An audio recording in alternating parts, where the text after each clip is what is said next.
This is a blog for Contemporary Technique with Rachel and Shanice, week 1.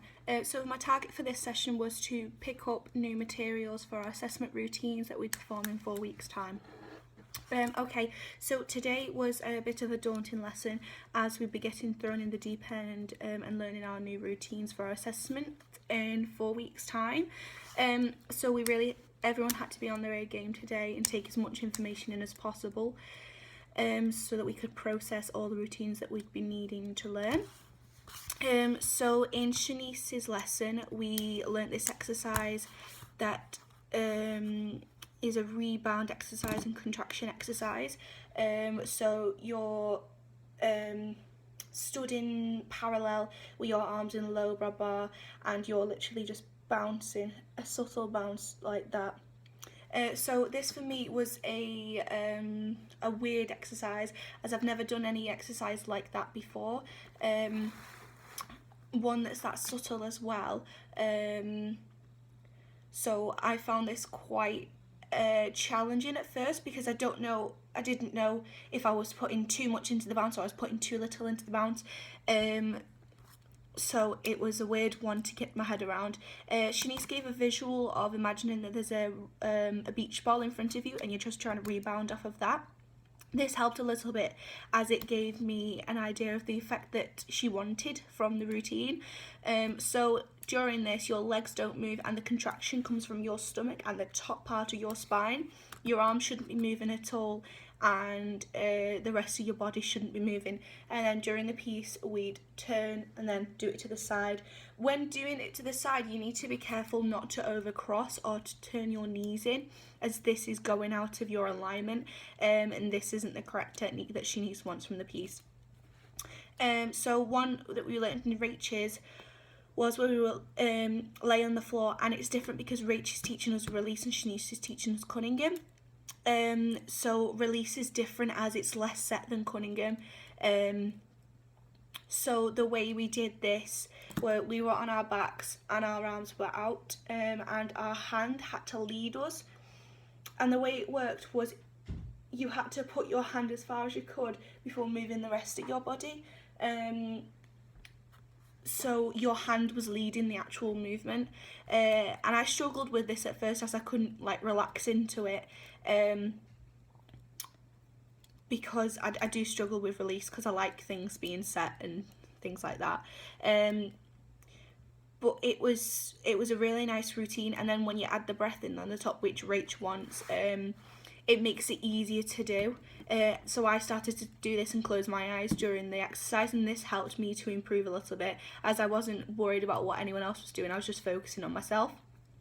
The struggling part of this exercise of Rach's is that it increases, so it'll go in counts of 8, 4, then 2.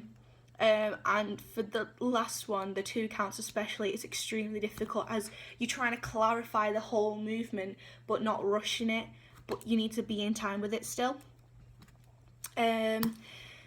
So I learnt in class that it's important to use the breath, especially in release, because it can colour movements especially.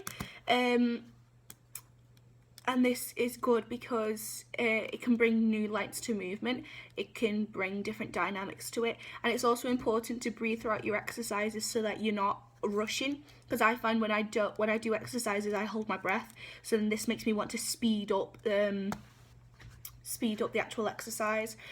Breathing through exercises also helps you to control the movement. So if you're doing développé in ballet, it's better to not hold your breath as you're holding a lot of tension, whereas you're meant to be making it look really effortless.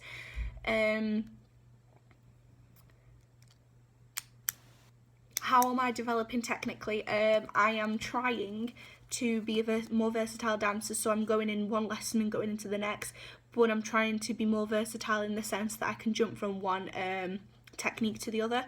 So Rach's lessons are a lot different than Shanice's, even though they're the same contemporary. Rach's has different technique than Shanice's, so I really need to focus on applying the techniques in both sessions, but applying different techniques in different sessions. I'm always 100% attending the lessons. I'm always professional in the lessons, asking the correct questions, trying to get as much information as I can from the teachers. My attitude can sometimes drop in the session, and I'll become quite negative if I can't do something.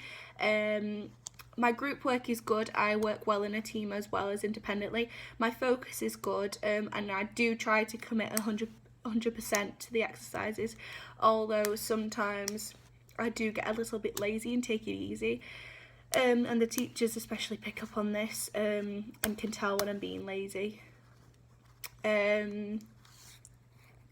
My feedback I got today was that I need to breathe, use the breath, because I wasn't in Rachel's lesson at all. And I need to follow through my movements, because I like to rush them and go from one to the next without making it flow. 3 strengths of the session were that I was in the correct attire, so I was in all my blacks and my leotards. I was on time to the session, and I got myself to the front of the class to take in as much information as I can, as you'll learn more at the class rather than at the back. So I was in the right place to be learning the routines, and I was focused. 3 weaknesses. I didn't apply the techniques that were stated to begin with, and this is a weakness because I'm not applying the correct technique. I am still struggling with defining different techniques in different classes and different practitioners, and this is a weakness because each class has its own technique, so you can't go into ballet with a jazz technique because it's not right. And another weakness was that I didn't push myself because I didn't know the exercises, so I didn't want to make it wrong, but that's what the rehearsals are there for, that you can make mistakes in. 3 targets, and explain how these can help in your next session. So I want to ask more questions in the next session regarding the movement, as the more questions I ask, the more refined the movement will become, as I will know how the movement is structured and how the choreographer wants it to be performed. I need to keep working over the routines to help with my movement memory, as sometimes I do struggle with this. So if I keep practicing until I can't get it wrong, then it will stick in my movement memory.